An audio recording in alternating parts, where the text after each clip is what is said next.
অনিকদা, কি মনে হচ্ছে যে এই পুরো পরিস্থিতি কেন তৈরি হলো? জট অতি দ্রুত কাটবে বলে মনে হয় আপনার? না না, কাটলে তো বিপদ নিশ্চয়ই। দুপক্ষরই কিন্তু একটা দায় তাগিদ সব কিছুই আছে, কারণ এটাই তাদের রুজি রুটি এবং দুজন দুজনের পরিপূরক। সত্যজিৎ রায় একবার বলেছিলেন, making a film is like going to war. The word action has the ring of an army general marshalling his troops. তো এখানে যেরকম জেনারেল একটা ব্যাটালিয়ানে মানে জেনারেল হোক, লেফটেন্যান্ট জেনারেল হোক, বিভিন্ন র্যাঙ্কে ওখানে ডিরেক্টর এবং অ্যাসিস্ট্যান্ট ডিরেক্টর হোক, কিন্তু সোলজার্স ছাড়া তো হবে না। মানে উনি ফায়ার বললেন কিন্তু পেছন থেকে কোনো ফায়ার এলো না, সেটা হওয়া সম্ভব না। আবার এরা গাদা বন্দুক নিয়ে নেমে পড়লো যে কোনো ইনস্ট্রাকশন কারোর কাছ থেকে নেই, তো সেটা হলো গোলযোগ। সুতরাং একটা ওয়েল কোঅর্ডিনেটেড এফার্ট দরকার। মানে একজন আরেকজন যখন একটা ব্যাটালিয়ান ফেস করছে, তারা এনিমি ফোর্সকে ফেস করছে, তো নিজেদের মধ্যেই যদি এনিমিটি হয়ে যায়, হ্যাঁ, মানে ভারতীয় সোলজারাই এক মারতে আরম্ভ করলো, তাহলে তো সেটা কোনো কাজের কথা না।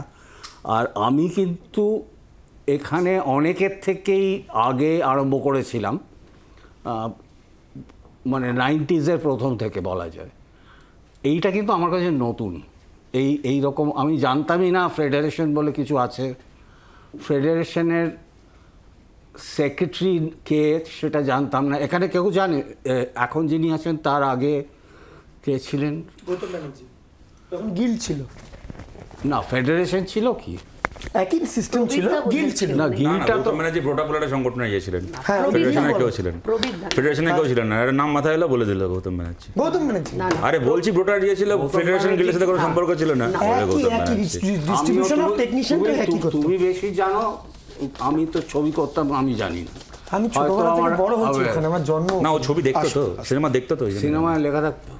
যাই হোক, তো আমি তো শুনিনি কখনো, অ্যাটলিস্ট আমাকে এনকাউন্টার করতে হয়নি, যেতেও করতে হয়নি। গিল্ডেও এই কিছুদিন আগে এই গিল্ডটা হয়েছে। যাই হোক, তো তখন যারা এই টেকনিশিয়ানস ছিলেন, আর এরা অত্যন্ত স্কিল্ড, হ্যাঁ, এদেরকে এরকম একটা শ্রমজীবী টাইপের, শ্রম তো সবাই কম বেশি দিচ্ছে, বুদ্ধি শ্রম মিলিয়ে কাজ করছে, এরা এক্সট্রিমলি স্কিল্ড। কারণ এখানে একটা ট্রেডিশন রয়েছে কলকাতার, বহুদিন ধরে চলে আসছে। আমার মনে আছে তুলসী দা, প্রসাদ দা, তারপর খাদু দা, এদের যে কেউ জানবে, গৌতম দা, রীনাদিরা তো জানবেই, আরও পরের কেউ জানবে। এরা এক একজন গ্যাফারের মতো ছিলেন, মানে ক্যামেরাম্যানের যে গ্যাফার হয়, কোনো লাইটিং সলিউশনস করে দিতেন। আমার এখনও মনে রয়েছে যে একটা ল্যাম্প নিয়ে এসে তুলসীদা পুরোটাকে সলভ করলো, বললো খালি লাঞ্চে লেডিকে নিয়ে হতে হবে। এবং ওদের সাথে এরকম সম্পর্ক ছিল এবং যথেষ্ট শ্রদ্ধা করতাম। তো এই যেখানে দুজনের পরিপূরক হওয়ার কথা, সেখানে হঠাৎ প্রতিপক্ষ কী করে হয়ে গেল, সেটা মানে অবাক হচ্ছি না, কারণ আমি এটা অনেক দিন ধরেই দেখছি, হতে চলেছে। আমার সাথে বহুদিন আগে হয়েছে এরকম একটা ইয়ের সাথে হয়নি, কিন্তু টেকনিশিয়ানসদের সাথে একেবারে হয়নি, ফেডারেশনের সাথে হয়েছে। এবং সেটা এখন আমার কাছে মিস্ট্রি, যে কিন্তু আমাদের আগে কখনো এটা ছিল না।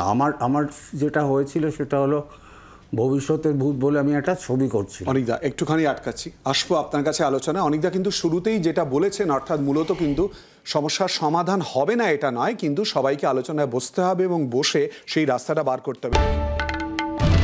বাংলার আওয়াজ, বাঙালির আবেগ, জি 24 ঘন্টা।